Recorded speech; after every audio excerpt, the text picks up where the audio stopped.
जी हाँ दोस्तों, शनि देव के प्रकोप से बहुत लोग प्रभावित रहते हैं और शनि देव के प्रकोप से बाहर निकलने के लिए समझ में नहीं आता है कि क्या करना चाहिए। शनि देव मतलब जितने ही लोग मानते हैं कि ये कष्टदायी या क्रूएल देव हैं, उतने ही सॉफ्ट और अच्छे फलदायी भी हैं। बस इनके लिए कुछ केयर करना होता है, आप सभी को कुछ ध्यान देना होता है हमारी दिनचर्या में, जिसके बाद ये बहुत ही अच्छे फलदायी हो जाते हैं। शनि देव का अगर ध्यान रखा जाए तो ये बहुत ही आपको माला माल कर सकते हैं, यानी कि आपका ख्याल रख सकते हैं।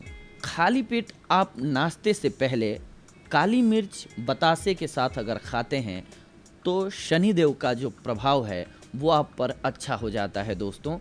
वैसे भी काली मिर्च आप जानते हैं कि पेट के लिए बहुत ही लाभकारी होता है। अगर आप धार्मिक बातों में बहुत ज़्यादा बिलीव नहीं करते हैं तो भी आपके लिए बहुत फ़ायदेमंद होने वाला है। काली मिर्च आपके पेट की समस्याओं को दूर करता है, जिसकी वजह से आपका खान पान, मन, शरीर सब स्वस्थ रहेगा, जिसकी वजह से हर कार्य को आप अच्छे से कर पाएंगे। इसके अलावा भोजन में नमक कम होने पर या फिर मिर्च कम होने पर आप काली मिर्च डाल करके खाना खा लीजिए, आपके लिए बहुत लाभकारी होगा। शनिदेव ऐसा माना जाता है कि आप पर खुश होते हैं। लेकिन अगर इसके इतर भी हम दोनों कंपेयर इसलिए बताते जा रहे हैं कि बहुत सारे लोग ऐसे भी होते हैं दुनिया में जिनको कि धार्मिक बातों पे उतना भरोसा नहीं होता है। जिनको यकीन होता है उनके लिए भी फ़ायदेमंद है, जिन्हें नहीं यकीन है वो भी साइंटिफिक ढंग से अगर जाएंगे तो उनके लिए भी फ़ायदेमंद है। काली मिर्च अगर आप डालते हैं खाने में भी तो आपके लिए उतना ही फ़ायदेमंद होता है। पेट के लिए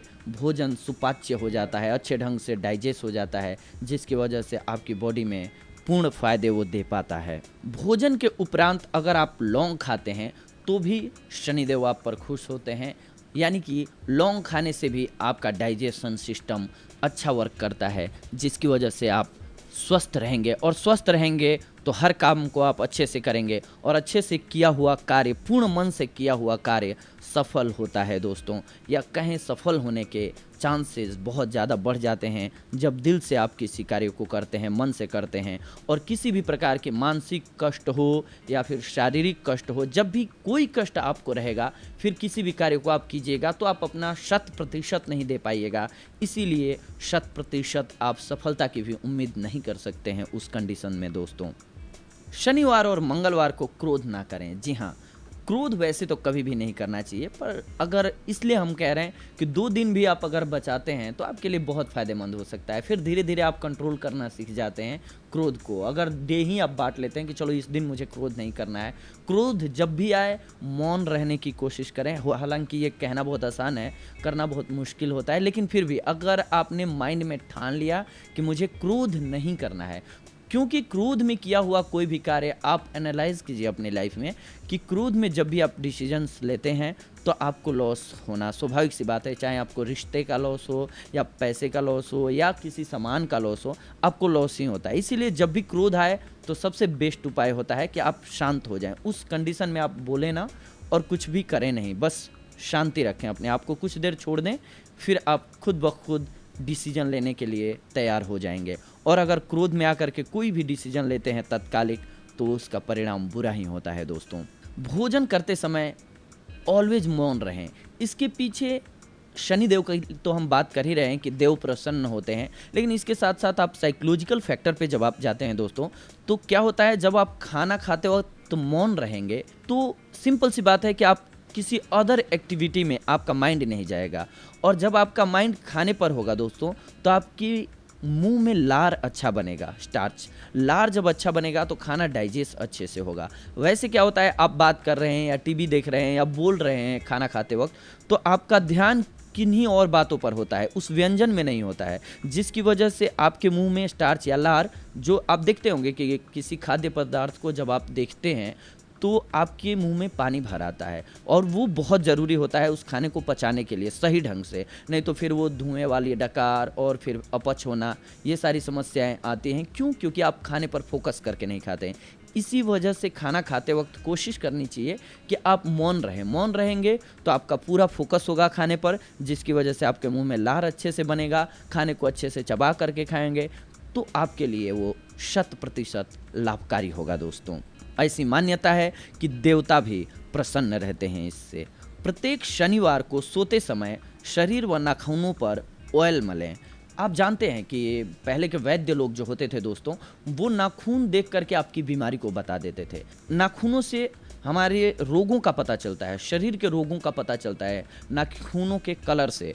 तो अगर आप यहाँ पे मालिश करते हैं ऑयल से, तो आपका ब्लड सर्कुलेशन सही रहता है। ब्लड यहाँ से नसें निकलती हैं छोटी छोटी, जो कि पूरे शरीर में फैली होती हैं। तो एक्यूप्रेशर के लिए भी इसीलिए हाथ के ही अन्य भागों को यूज किया जाता है, क्योंकि यहाँ से जब हम प्रेस करते हैं तो पूरी बॉडी में ब्लड का सर्कुलेशन अच्छा होता है। जब ब्लड सर्कुलेशन अच्छा होगा तो आपका स्वास्थ्य अच्छा रहेगा। आपका स्वास्थ्य अच्छा रहेगा तो जो भी काम करेंगे उसमें आप अपना 100% दे पाएंगे, जिसकी वजह से आपकी सफलता का ग्राफ बढ़ जाएगा दोस्तों। आप प्रसन्न चित्त रहेंगे इसकी वजह से। मांस, मछली और मदिरा का सेवन बिल्कुल नहीं करना चाहिए, क्योंकि मांस, मछली और मदिरा ये ऐसी चीज़ें हैं जो आप में निगेटिविटी को भरती हैं।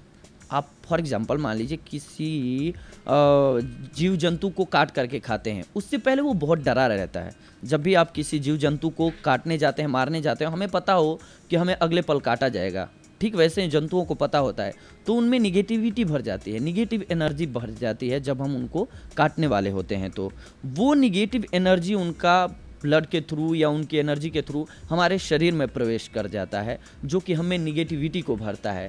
कहीं ना कहीं वो हमें निगेटिविटी भरता है, जिसकी वजह से हम अपने कार्य को करते हैं लेकिन हमें अत्यधिक क्रोध आता है, हम क्रूएल होते जाते हैं, हम क्विक रिएक्शन करते हैं, जब भी हम तामसी होते जाते हैं।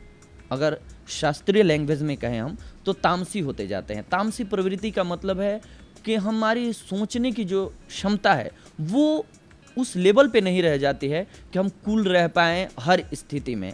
आप देखेंगे कभी भी शोध के अकॉर्डिंग भी ये प्रमाणित है दोस्तों, पहले के जो भी ऋषि मुनि होते थे वो किसी से डरते नहीं थे। दुनिया में बहुत ही बड़े बड़े अत्याचारी हुए, बहुत लड़ाकू वीर हुए, लेकिन किसी से भी नहीं डरते थे तो ऋषि मुनि। क्यों? क्योंकि वो कंद मूल फल खा करके रहते थे और स्टडी पर ध्यान देते थे। इसकी वजह से उनका फोकस जो है वो केंद्रित रहता था।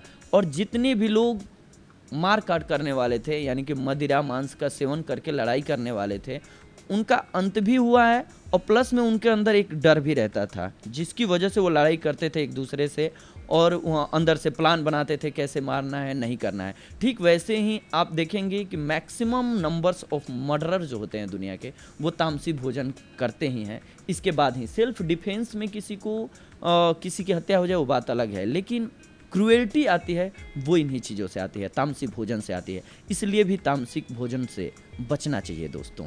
महिलाओं का, घर की औरतों और बाहर की औरतों का सम्मान करना चाहिए। अगर आप घर की औरतों और महिलाओं का सम्मान करते हैं तो आप पर देवता भी खुश होते हैं, क्योंकि महिलाएं आश्रित होते हैं पुरुषों पे। जब आप खुद ही अपने घर की औरतों को साथ में लेकर के जाते हैं, बाहर जाते हैं या कहीं भी जाते हैं, तो आप ये अपेक्षा करते हैं, आप उम्मीद करते हैं लोगों से कि वेल बिहेव करें। ठीक वैसे ही हमें भी घर की महिला हो या बाहर की महिला हो, उनका आदर करना चाहिए, उनका सम्मान करना चाहिए। इससे आपका मन प्रसन्न रहेगा, आप भी दुखी नहीं रहेंगे, किसी और को ठेस भी नहीं पहुंचाएंगे, जिसकी वजह से आप हर काम को अच्छे से करेंगे। आप में एक अलग कॉन्फिडेंस होगा, इसीलिए आपके पास सफलता भी बहुत अच्छी होगी दोस्तों। गुड़ व चने की बनी हुई वस्तु को ज़्यादा से ज़्यादा दान करें। आप जानते हैं गुड़ जो होता है वो पेट के लिए बहुत अच्छा होता है, और चना ये पेट के लिए भी अच्छा होता है और बहुत ही शक्तिशाली होता है। इसमें प्रोटीन भी भरपूर मात्रा में पाया जाता है। तो आप किसी को भी ज़रूरतमंद को, भिखारी नहीं कहेंगे, ज़रूरतमंद को, जिस ज़रूरतमंद को आप गुड़ और चने का दान करते हैं, उसकी बॉडी को एनर्जी मिलता है, उसका पाचन सही होता है, उसका पेट भरता है, ये आपको एक सुकून देता है। ये सुकून आप में जब भरता है तो आपके कार्य करने की क्षमता बढ़ती है, आप में आत्मविश्वास बढ़ता है और आत्मविश्वास से किया हुआ कार्य सफल होता है दोस्तों। उड़द की बनी हुई दाल, चावल की खिचड़ी को दान करना चाहिए। आप ठीक वैसे ही आप साइंटिफिक रीजन पे जाएं तो उड़द जो है, आप जानते हैं कि लोग बीमार होते हैं तो उड़द के दाल की खिचड़ी दी जाती है। क्यों? क्योंकि ये सुपाच्य होता है और इसमें बहुत ज़्यादा मात्रा में एनर्जी पाई जाती है। तो इसीलिए उड़द और चावल की खिचड़ी का दान करना चाहिए दोस्तों, आपके लिए लाभकारी साबित होगा। प्रत्येक शनिवार को कटोरी में ऑयल भर के, सरसों ऑयल भर करके आप उस दीपक जला करके मंदिर में रखाइए। आप जानते हैं सरसों के तेल से जब भी दीपक हम जलाते हैं तो निगेटिविटी दूर भागती है, निगेटिव एनर्जी दूर भागती है, पॉजिटिविटी का समावेश होता है और आपके मन में एक साइकोलॉजिकली विश्वास बनता है कि हमने कुछ किया है, जिसकी वजह से आप जा कर के कार्य को पॉजिटिव ढंग से करना स्टार्ट करते हैं, इसलिए आपके सफलता का ग्राफ बढ़ जाता है दोस्तों। तो ये था आज का हमारा वीडियो शनिदेव को प्रसन्न करने के लिए, या यूं कहें आपके आत्मविश्वास को बढ़ाने के लिए। साइंटिफिक ढंग से सोचेंगे तो आपके आत्मविश्वास को बढ़ाने के लिए, अगर धार्मिक ढंग से सोचेंगे तो शनिदेव को खुश करने के लिए या किसी भी देवताओं को खुश करने के लिए। आप सभी से हम अगली बार जुड़ेंगे कुछ और महत्वपूर्ण ऐसी ही जानकारियों को लेकर के। तब तक के लिए धन्यवाद। नमस्कार दोस्तों।